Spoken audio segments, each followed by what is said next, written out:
નમસ્કાર મિત્રો, હું રાજેશ ભાસ્કર આપ સૌનું યુટ્યુબમાં આપણી આ ચેનલ પર સ્વાગત કરું છું. મિત્રો, આજે આપણે તારીખ 21 ફેબ્રુઆરી 2026ના કેટલાક મોસ્ટ ઇમ્પોર્ટન્ટ કરંટ અફેર અને અગાઉની પરીક્ષામાં પૂછાયેલા કેટલાક ઇમ્પોર્ટન્ટ પ્રશ્નો વિશે ડિટેલમાં ચર્ચા કરીશું, જે આપને આવનારી પરીક્ષા માટે ખૂબ જ ઉપયોગી સાબિત થશે. તો મિત્રો, આપ આ ચર્ચા સાથે જોડાઈ રહેજો અને વિડીયોને પહેલેથી લઈને છેલ્લે સુધી પૂરેપૂરો જોવાનો આગ્રહ રાખજો. તો ચલો મિત્રો, શરૂ કરીએ. શરૂઆત કરતાં પહેલાં જણાવી દઉં કે જો તમારે આપણી આ યુટ્યુબ ચેનલને સબસ્ક્રાઇબ કરવાનું બાકી હોય તો ચેનલને સબસ્ક્રાઇબ કરજો, નોટિફિકેશન બેલ આઇકોનને પ્રેસ કરીને. અને જો તમને વિડીયો પસંદ આવે તો વિડીયોને લાઇક કરજો, પરંતુ વિડીયોને શેર કરવાનું ભૂલશો નહીં. તમારા જેટલા પણ મિત્રો જેઓ કોમ્પિટિટિવ એક્ઝામની તૈયારી કરી રહ્યા છે એ બધા મિત્રો જોડે આ વિડીયોની લિંકને શેર કરી દો અત્યારે જ, તમે જે તે સોશિયલ મીડિયા એપ્લિકેશન વાપરતા હો એમાં. ચલો તો શરૂઆત કરીએ. સૌપ્રથમ જોઈશું અગાઉની પરીક્ષામાં પૂછાયેલા બંધારણના પ્રશ્નો, જેના જવાબો તમારે મને કમેન્ટ બોક્સમાં લખીને જણાવવાના છે. વિડીયોના લાસ્ટમાં જ્યારે હું તમને આ દરેક પ્રશ્નના જવાબ જણાવું ત્યારે તમારે ચેક કરવાનું કે તમે આપેલા પ્રશ્નોના જવાબમાંથી કેટલા પ્રશ્નોના જવાબ સાચા છે, અને જેટલા પણ પ્રશ્નોના જવાબ સાચા હોય એનો આંકડો તમારે કમેન્ટમાં લખવાનો કે 10માંથી આટલા સાચા છે.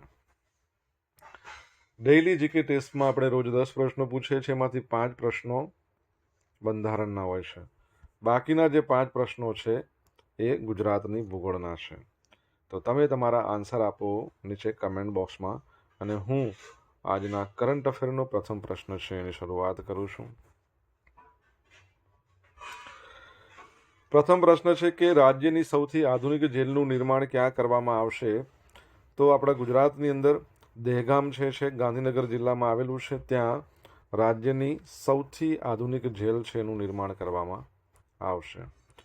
તો ગાંધીનગરમાં નાયબ મુખ્યમંત્રી હર્ષ સંઘવી દ્વારા પોલીસ વિભાગ માટે 273 કરોડના વિકાસ કામોનું લોકાર્પણ અને ખાતમુહૂર્ત કરવામાં આવ્યું. હવે રાજ્યમાં પોલીસ પરિવારો માટે ટોટલ 20,400 નવા મકાનો બનાવવામાં આવશે, જેમાં એના માટે આપણે 1,500 કરોડ રૂપિયાનું બજેટ ફાળવવામાં આવ્યું છે. અને ગાંધીનગરના દહેગામ પાસે રાજ્યની સૌથી હાઈટેક જેલ બનાવવામાં આવશે. અન્ય સુવિધાઓની વાત કરીએ તો પોલીસ હેડક્વાર્ટર ખાતે આધુનિક કેન્ટીન અને જીમનું લોકાર્પણ પણ કરવામાં આવ્યું છે. સુરક્ષાની વાત કરીએ તો વ્યાજખોરો અને ડ્રગ્સ માફિયાઓ સામે પોલીસને વધુ કડક કાર્યવાહી કરવાની સૂચના આપવામાં આવી છે. તો યાદ રાખજો, ગાંધીનગરમાં દહેગામ અને દહેગામની અંદર ગુજરાતની સૌથી હાઈટેક જેલ બનાવવામાં આવશે. અહીંયા વાત આવી છે પોલીસની, તમને ખ્યાલ હોય તો આપણે ભૂતકાળમાં ભણ્યા હતા કે ગાંધીનગરમાં જ રેસિડેન્શિયલ કમ પોલીસ સ્ટેશન એ બનાવવામાં આવશે. 13 માળની બિલ્ડિંગ હશે, જેમાં 8 માળ છે એ રેસિડેન્શિયલ હશે અને 4 માળ છે એ પોલીસ સ્ટેશન હશે. આવું પણ આપણે ભણ્યા હતા. પોલીસની સામે તમારે ફરિયાદ કરવી હોય, પોલીસ સામે, પોલીસ વિરુદ્ધ, તો 14449 નંબર પર કોલ કરવાનો ગુજરાતની અંદર. અને પોલીસને કોઈની ફરિયાદ કરવી હોય તો 112 નંબર થઈ ગયો છે. પોલીસ સ્મૃતિ દિવસ 21મી ઓક્ટોબરે મનાવવામાં આવે છે. તમારા માટે પ્રશ્ન એ છે કે ભારતનું જે આપણું ગૃહ મંત્રાલય છે ને, એ ગૃહ મંત્રાલય દર વર્ષે શું કરે છે? તો દર વર્ષે બેસ્ટ પોલીસ સ્ટેશનનો એવોર્ડ આપે છે. ગયા વર્ષે બેસ્ટ પોલીસ સ્ટેશનનો એવોર્ડ કોને મળ્યો છે? જો તમને ખ્યાલ હોય તો કમેન્ટ બોક્સમાં લખો. દર વર્ષે આંતરરાષ્ટ્રીય માતૃભાષા દિવસ ક્યારે મનાવવામાં આવે છે? તો આજનો દિવસ છે આંતરરાષ્ટ્રીય માતૃભાષા દિવસ. તો 21 ફેબ્રુઆરીના રોજ આંતરરાષ્ટ્રીય માતૃભાષા દિવસ દર વર્ષે મનાવવામાં આવે છે. વિશ્વભરમાં ભાષા, સાંસ્કૃતિક વિવિધતા, બહુભાષાવાદ એના વિશે જાગૃતતા ફેલાવવા માટે આને મનાવવામાં આવે છે. નવેમ્બર 17, 1999 યુનેસ્કો છે એને યુનાઇટેડ નેશન જનરલ એસેમ્બલીની અંદર સત્તાવાર રીતે એની જાહેરાત કરી હતી. એવું કહેવામાં આવતું હતું કે ભાષા આધારિત આંદોલનથી તે પ્રેરિત છે, જેનું નિર્માણ બાંગ્લાદેશ દ્વારા કરવામાં આવ્યું હતું. અગાઉ તમને ખબર છે કે બાંગ્લાદેશ પૂર્વ પાકિસ્તાન હતું. હવે 21 ફેબ્રુઆરીના રોજ તેમની બંગાળી ભાષા માટેની લડતને વેગ પકડ્યો હતો. અને આથી જ આ દિવસની ઉજવણી એને કરવા માટે પસંદ કરવામાં આવી છે અને હવે વ્યાપકપણે જાણીતું છે. આ તો આપણે વાત કરી આંતરરાષ્ટ્રીય માતૃભાષા દિવસ. શું તમને ખબર છે કે આપણા ગુજરાતની જે ભાષા છે, ગુજરાતી ભાષા, તો એના માટેનો દિવસ આપણે ક્યારે મનાવીએ છીએ? વિશ્વ ગુજરાતી ભાષા દિવસ. જો ખ્યાલ હોય તો કમેન્ટ બોક્સમાં લખીને જણાવો. મિત્રો, આજે વિશ્વ પેંગોલિયન દિવસ પણ છે. એના માટે કોઈ ડેટ ફિક્સ નથી હોતી, પરંતુ ફેબ્રુઆરી મહિનાનો ત્રીજો શનિવાર હોય એને વિશ્વ પેંગોલિયન દિવસ તરીકે ઉજવવામાં આવે છે. તો દર વર્ષે ફેબ્રુઆરી મહિનાના ત્રીજા શનિવારે વિશ્વ પેંગોલિયન દિવસ ઉજવવામાં આવે છે. 2026માં આ દિવસ 21 ફેબ્રુઆરીના રોજ ઉજવાઈ રહ્યો છે. આ દિવસનો મુખ્ય ઉદ્દેશ પેંગોલિયન વિશે જાગૃતિ લાવવાની છે, તેના સંરક્ષણ માટે પ્રયત્નો કરવાના છે. પેંગોલિયન એકમાત્ર એવું સસ્તન પ્રાણી છે જેના શરીર પર ભીંગડા હોય છે. સસ્તન પ્રાણી અને ભીંગડા હોય એવું એકમાત્ર. તે જ્યારે ભય અનુભવે ને ત્યારે તે દડાની જેમ ગોળ વળી જાય, આખું આમ ગોળ વળી જાય. શું થાય? આમ આખું ગોળ વળી જાય. અને પેંગોલિયન વિશ્વનું સૌથી વધારે તસ્કરી, ટ્રાફિકિંગ થતું પ્રાણી છે. એનું જે માંસ છે, એના જે ભીંગડા છે, એ ઘણી બધી પરંપરાગત દવાઓમાં એનો ઉપયોગ થાય છે, એટલે એનો શિકાર કરવામાં આવે છે. વિશ્વમાં પેંગોલિયનની ટોટલ 8 પ્રજાતિ છે. એમાંની 2 પ્રજાતિ ઇન્ડિયન પેંગોલિયન અને ચાઇનીઝ પેંગોલિયન ભારતમાં જોવા મળે છે. ભારતમાં પેંગોલિયન છે એને વન્યજીવ સંરક્ષણ અધિનિયમ 1972 એની અનુસૂચિ 1 એના હેઠળ ઉચ્ચતમ સુરક્ષા આપવામાં આવી છે. ઓકે, યાદ રાખજો. રાહુલ દ્રવિડ અને અનિલ કુંબલેના સન્માનમાં ચિન્નાસ્વામી સ્ટેડિયમના સ્ટેન્ડનું નામકરણ કરવામાં આવ્યું છે. તો ચિન્નાસ્વામી સ્ટેડિયમ, પરીક્ષામાં આવો પ્રશ્ન પૂછાઈ શકે કયા શહેરમાં છે? તો બેંગલુરુમાં. તો પ્રતિષ્ઠિત ચિન્નાસ્વામી સ્ટેડિયમ ખાતે કર્ણાટક સ્ટેટ ક્રિકેટ એસોસિએશન દ્વારા એક વિશેષ કાર્યક્રમ યોજવામાં આવ્યો. આ પ્રસંગે ભારતીય ક્રિકેટના 2 દિગ્ગજ ખેલાડીઓ રાહુલ દ્રવિડ, જેઓને તમે ઇમેજમાં જોઈ શકો છો, અનિલ કુંબલે અહીંયા ઇમેજમાં જોઈ શકો છો, તો એમના નામ પર સ્ટેડિયમના 2 સ્ટેન્ડના નામ રાખવાનો ઐતિહાસિક નિર્ણય લેવામાં આવ્યો. મહાન ખેલાડીઓનું યોગદાન. અનિલ કુંબલે ટેસ્ટ અને વન ડે એમાં ભારતના સૌથી વધુ વિકેટ લેનાર બોલર છે. રાહુલ દ્રવિડની વાત કરીએ તો ટેસ્ટ ક્રિકેટમાં સચિન તેંડુલકર પછી સૌથી વધારે હાઈએસ્ટ રન છે એમના. તમને ખ્યાલ હોય તો ભૂતકાળમાં આપણે ભણ્યા હતા કે યુવરાજ સિંહ અને હરમનપ્રીત કૌર, આ બંનેના નામ પર સ્ટેન્ડનું નામકરણ કરવામાં આવ્યું. કઈ જગ્યાએ તમને ખ્યાલ હોય તો કહો. બીજી વસ્તુ, વિરાટ કોહલીના નામનું સ્ટેન્ડ અરુણ જેટલી સ્ટેડિયમ જે આવેલું છે દિલ્હીમાં, અને રોહિત શર્મા એમના નામના સ્ટેન્ડ છે. એ સ્ટેન્ડ બનાવવામાં આવ્યું છે વાનખેડે સ્ટેડિયમ, મુંબઈ. એ પણ યાદ રાખજો.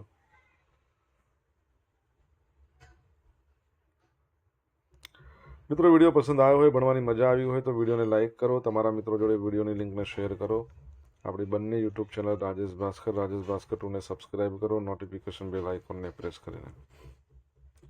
જો તમારે ડેઇલી કરંટ અફેરની પીડીએફ ડેઇલી જોઈતી હોય તો આપણી ટેલિગ્રામ ચેનલને જોઈન કરી લો. ડેઇલી કરંટ અફેરની પીડીએફ તો તમને મળવાની જ છે. રોજ તમને પોલ્સ પણ રમવા મળશે. ભારતની પ્રથમ મોબાઈલ આધારિત એઆઈ રિમોટ ઈ વોટિંગ સિસ્ટમ કયા રાજ્ય દ્વારા રજૂ કરવામાં આવી? તો જવાબ આવશે બિહાર દ્વારા. તો ભારતે ચૂંટણી પ્રક્રિયામાં આર્ટિફિશિયલ ઇન્ટેલિજન્સનો ઉપયોગ કરીને એક નવો અધ્યાય શરૂ કર્યો છે. ઇન્ડિયા એઆઈ ઇમ્પેક્ટ સમિટ, જે ગઈકાલે પૂરી થઈ ગઈ, 16થી લઈને 20મી ફેબ્રુઆરી દરમિયાન નવી દિલ્હી છે એના ભારત મંડપમમાં તે યોજાઈ હતી. તો આ સમિટમાં બિહાર રાજ્ય ચૂંટણી પંચે દેશની પ્રથમ મોબાઈલ આધારિત એઆઈ સંચાલિત રિમોટ ઈ વોટિંગ સિસ્ટમનું પ્રદર્શન કર્યું હતું. આ નવીન ટેકનોલોજી દ્વારા મતદારોએ હવે મતદાન મથક સુધી જવાની જરૂર રહેશે નહીં. તેઓ પોતાના સ્માર્ટફોન દ્વારા સુરક્ષિત રીતે મતદાન કરી શકશે. Mobile application. આ સિસ્ટમ માટે ઈ વોટિંગ SEC BHR નામની એન્ડ્રોઈડ એપ્લિકેશન વિકસાવવામાં આવી છે. તેને CDAC centre for the development of advance computing પુણેમાં આવેલું છે અને બિહાર રાજ્ય ચૂંટણી પંચ દ્વારા સંયુક્ત રીતે બનાવવામાં આવી છે. ટાર્ગેટ ઓડિયન્સ ખાસ કરીને કોના માટે છે ખબર છે? જે સ્થળાંતરિત મજૂરો હોય, વિદ્યાર્થીઓ હોય, વરિષ્ઠ નાગરિકો હોય, ગર્ભવતી મહિલાઓ હોય, દિવ્યાંગો હોય, જેઓ શારીરિક રીતે મતદાન મથક પર પહોંચી શકતા નથી, એમના માટે ખાસ છે.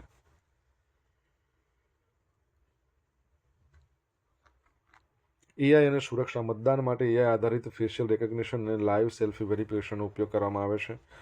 આ ડેટાને મતદારના જે ઇલેક્શન ફોટો આઈડી કાર્ડ છે, ચૂંટણી કાર્ડ છે, એના ડેટાબેઝ સાથે મેચ કરવામાં આવે.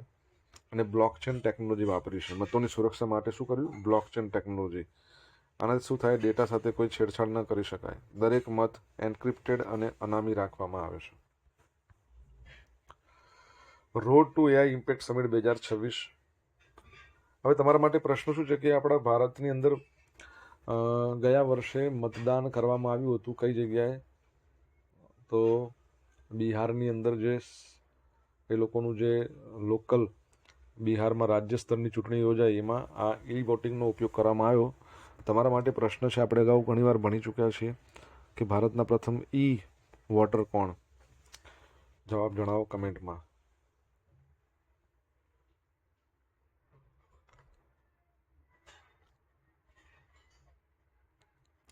Road to AI impact summit 2026 કયા શહેરમાં આયોજિત કરવામાં આવી હતી? તો જવાબ આવશે દુબઈમાં. કઈ જગ્યાએ? દુબઈમાં. તો દુબઈમાં સિમ્બાયોસિસ ઇન્ટરનેશનલ યુનિવર્સિટી ખાતે 2 દિવસીય road to AI impact summit સફળતાપૂર્વક યોજાઈ ગઈ. આ કાર્યક્રમ અબુધાબીમાં ભારતીય દૂતાવાસના સહયોગથી આયોજિત કરવામાં આવ્યો હતો અને નવી દિલ્હીમાં યોજાયેલી જે મુખ્ય સમિટની પૂર્વ તૈયારી હતી. કાર્યક્રમની મુખ્ય સફળતાની વિગતો. તો નંદા મોડલનું સફળ પ્રદર્શન થયું. આ સમિટમાં 13 બિલિયન પેરામીટર ધરાવતું શક્તિશાળી એઆઈ મોડલ છે નંદા રજૂ કરવામાં આવ્યું. તે યુએઈના G42 ગ્રુપના સહયોગથી તૈયાર કરવામાં આવ્યું હતું. સુપર કોમ્પ્યુટર નંદા મોડલ છે ને એને વિશ્વના પ્રખ્યાત એઆઈ સુપર કોમ્પ્યુટર જેનું નામ છે કોન્ડોર ગેલેક્સી, એના પર તાલીમ આપવામાં આવી હતી. સંશોધન કેન્દ્ર. આ કાર્યક્રમ દરમિયાન આઈઆઈટી દિલ્હીના અબુધાબી કેમ્પસમાં કાર્યરત અટલ ઇન્ક્યુબેશન સેન્ટર પર વિશેષ ભાર મૂકવામાં આવ્યો હતો.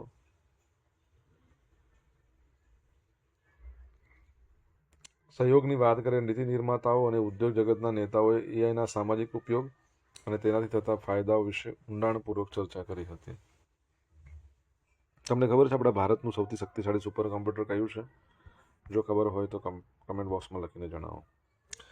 ભારત માલદીવ મૈત્રી. ભારતે માલદીવને શું એક હાઈ સ્પીડ ફેરી ભેટમાં આપી દીધી છે?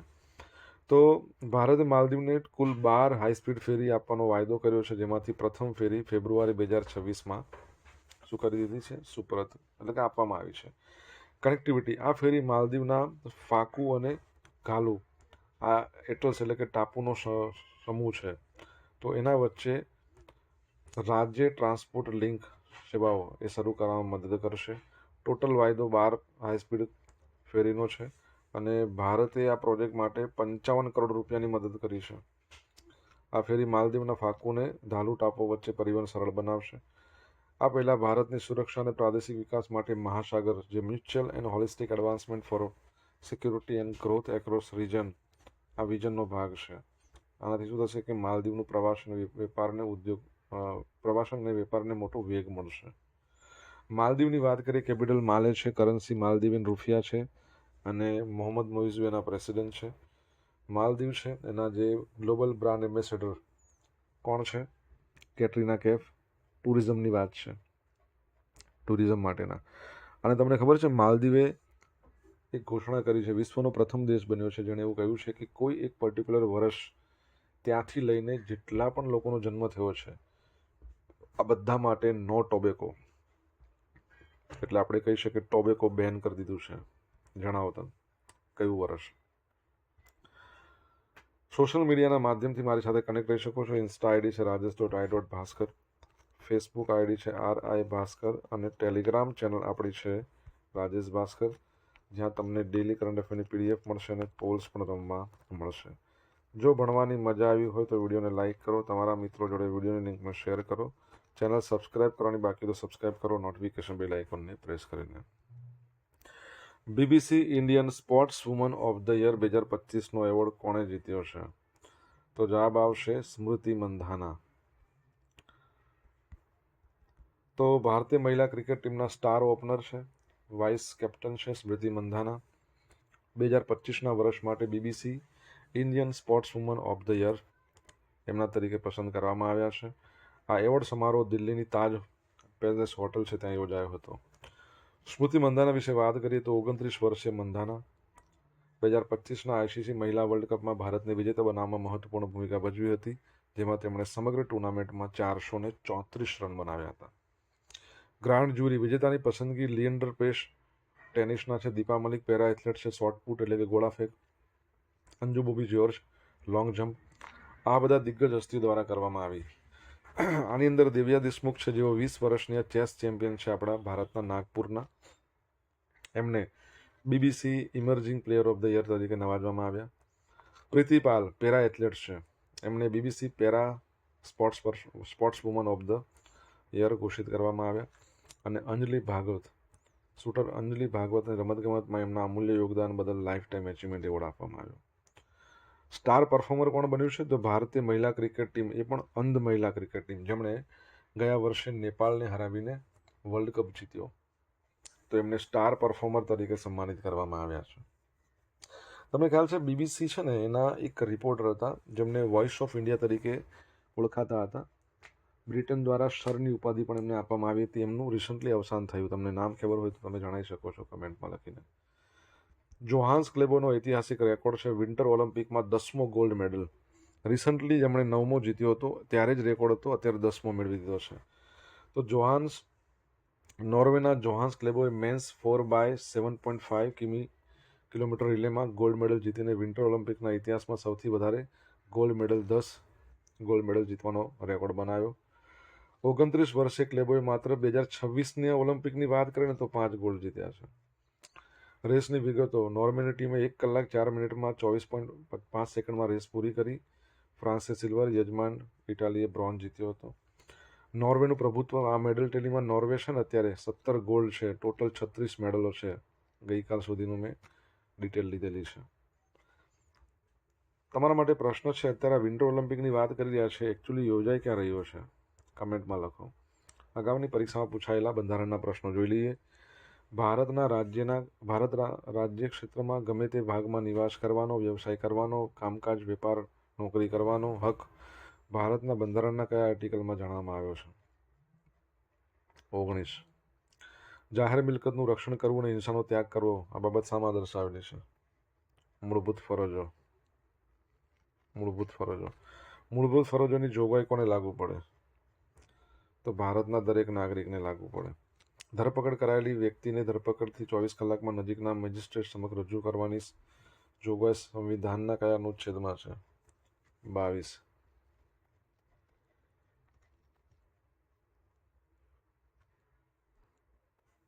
બંધારણની જોગવાઈને ધ્યાનમાં રહીને લોકસભામાં મહત્તમ બેઠકો કયા રાજ્યને ફાળવવામાં આવી છે? ઉત્તર પ્રદેશ છે. ચલો, પ્રશ્ન તમારા માટે કેટલી છે કમેન્ટમાં લખો. અગાઉની પરીક્ષામાં પૂછાયેલા ગુજરાતની ભૂગોળના પ્રશ્નો. પહેલો પ્રશ્ન: આ નગર માટીના નળિયા, વાસણો અને માટી માટે જાણીતું છે, તો શું આવશે? મોરબી. અમરકંટકમાંથી કઈ નદી નીકળે છે? નર્મદા. એનરોન પ્રોજેક્ટ શાના માટે હતો? વીજળી પાવર ઉત્પાદન માટે. રાષ્કા વિયર યોજના કઈ નદીનું પાણી લાવે છે? તો મહી નદી. નળ સરોવર ક્યાં આવેલું છે? ભાલ પ્રદેશ, સુરેન્દ્રનગર અને અમદાવાદ બંનેમાં.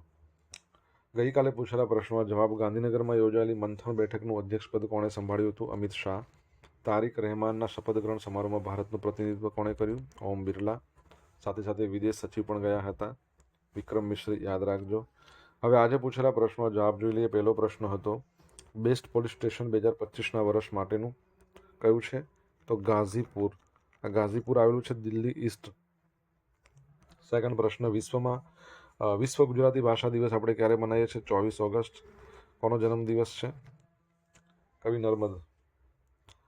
યુવરાજ સિંહ અને હરમનપ્રીત સિંહ એમના નામનું જે સ્ટેન્ડ બન્યું છે એ નવા ચંદીગઢ જેને કહેવાય છે, મહારાજા યદવિંદર સિંહ. શું છે? મહારાજા યદવિંદર સિંહ બરાબર ઇન્ટરનેશનલ સ્ટેડિયમ, જે નવા ચંદીગઢમાં આવેલું છે. ચોથા નંબરનો પ્રશ્ન, ભારતના પ્રથમ ઈ વોટર વિભા કુમારી પુરુષોમાં કે તો મુન્ના કુમાર. પાંચમો પ્રશ્ન, ભારતમાં સૌથી શક્તિશાળી સુપર કોમ્પ્યુટરનું નામ શું છે? ઐરાવત. છઠ્ઠા નંબરનો પ્રશ્ન હતો, બીબીસીના જે રિપોર્ટર જેઓને આપણે વોઇસ ઓફ ઇન્ડિયા કહેતા હતા, રિસન્ટલી જેમનું અવસાન થયું છે, શું નામ હતું? માર્ક ટલી. સાતમા નંબરનો પ્રશ્ન શું હતો કે માલદીવે કયા વર્ષથી 2007 પછી અથવા 7 પછી જન્મેલા જેટલા પણ લોકો છે બધા માટે ટોબેકોને બેન કરી દીધું છે? 7મા નંબરનો પ્રશ્ન, હવે 8મા નંબરનો પ્રશ્ન શું હતો? તો વિન્ટર ઓલિમ્પિકનું આયોજન ક્યાં કરવામાં આવ્યું છે? ઇટાલીમાં.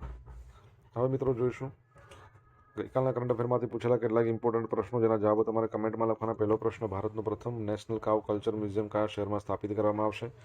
ગૂગલ કયા શહેરમાં તેનું ફૂલ સ્ટેક એઆઈ હબ સ્થાપી રહ્યું છે? જવાબ આવડે તો કમેન્ટમાં લખજો. આ હતા આજના દિવસના કેટલાક મોસ્ટ ઇમ્પોર્ટન્ટ કરંટ અફેર અને અગાઉની પરીક્ષામાં પૂછેલા કેટલાક ઇમ્પોર્ટન્ટ પ્રશ્નોના જવાબોની સાથે. આશા રાખું બધાને ભણવાની મજા આવી હશે. મજા આવી તો વિડીયોને લાઇક કરો, તમારા મિત્રો જોડે વિડીયો લિંકને શેર કરો, આપણી બંને યુટ્યુબ ચેનલને સબસ્ક્રાઇબ કરો, નોટિફિકેશન બેલ આઇકોનને પ્રેસ કરીને. તો thank you so much. Have a nice day. જય હિન્દ, જય ભારત, જય જય ગરવી ગુજરાત.